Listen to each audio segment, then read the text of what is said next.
नाही, मी अतिशय आनंदी आहे, कारण आमचा जो देशी गोवंश आहे खऱ्या अर्थानं शेतकऱ्यांचं जर कोणी त्या ठिकाणी खऱ्या अर्थानं भाग्य बदलवू शकत असेल तर ती आमची देशी गोमाता बदलवू शकते। आणि देशी गोमाता अशी आहे की जी जन्मापासनं तर शेवटपर्यंत केवळ आपल्याला देत जाते।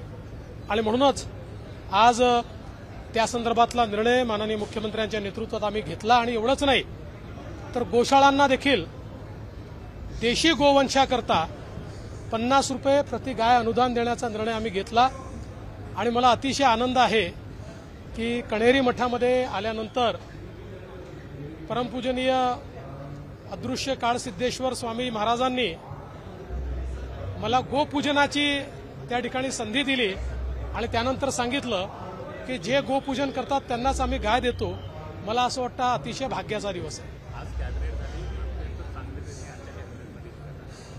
आज कॅबिनेटमध्ये अनेक महत्त्वाचे निर्णय घेण्यात आलेले आहेत। महाराष्ट्राला विकसित करण्याकरता, महाराष्ट्रातल्या विविध समाजांच्या आशा आकांक्षा पूर्ण करण्याकरता अनेक महत्त्वाचे निर्णय आम्ही घेतलेले आहेत। आणि हे निर्णय घेणारं सरकार आहे हे यातनं आपल्या लक्षात आलंच असेल।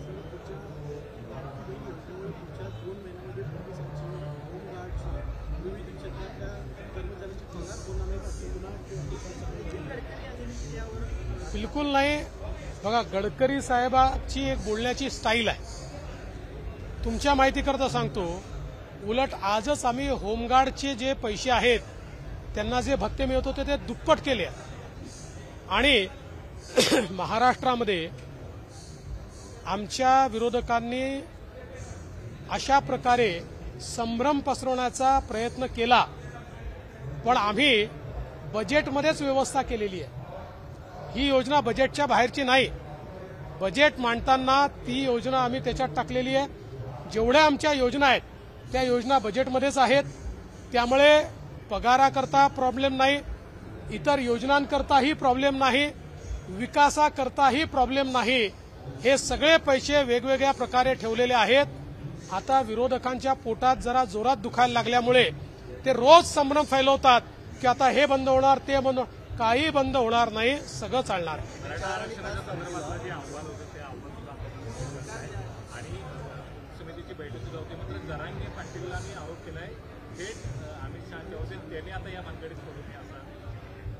असं आहे की त्यांना काय आरोप करायचे आहेत त्यांना करू द्या, पण मराठा समाजाला न्याय मिळण्याच्या दृष्टीने आमचं सरकार सातत्याने कार्यरत आहे। आज अण्णासाहेब पाटील आर्थिक विकास महामंडळाच्या माध्यमातून 1 लाखपेक्षा जास्त मराठा उद्योजक आम्ही तयार करून दाखवले। सारथीच्या माध्यमातून IAS, IPS, MPSCतले विद्यार्थी आम्ही त्या ठिकाणी करून दाखवले। मुलांना त्या ठिकाणी शिक्षणाकरता हॉस्टेलच्या व्यवस्था असतील, जिथे हॉस्टेल मिळालं नाही त्या ठिकाणी भत्त्याच्या व्यवस्था असतील, हे सगळं आम्ही त्या ठिकाणी केलेलं आहे। आणि 10% आरक्षण देखील आम्ही दिलेलं आहे। आणि याच्या व्यतिरिक्त ज्यांचा कुणबी दाखला मिळतो त्यांना त्या ठिकाणी कुणबी म्हणून देखील आरक्षण हे आम्ही देतो आहोत। आज शिंदे समितीचा अहवाल आम्ही त्या ठिकाणी मान्य केलेला आहे आणि त्या अहवालाच्या माध्यमातून देखील अनेक आमच्या ज्यांच्याजवळ पुरावे आहेत अशा मराठा समाजांच्या तरुणांचा फायदा होणार आहे। त्यामुळे कोणी कशीही कितीही टीका केली तरी देखील मी एवढंच सांगेन, आम्ही टीकेला उत्तर आमच्या कामाने देऊ।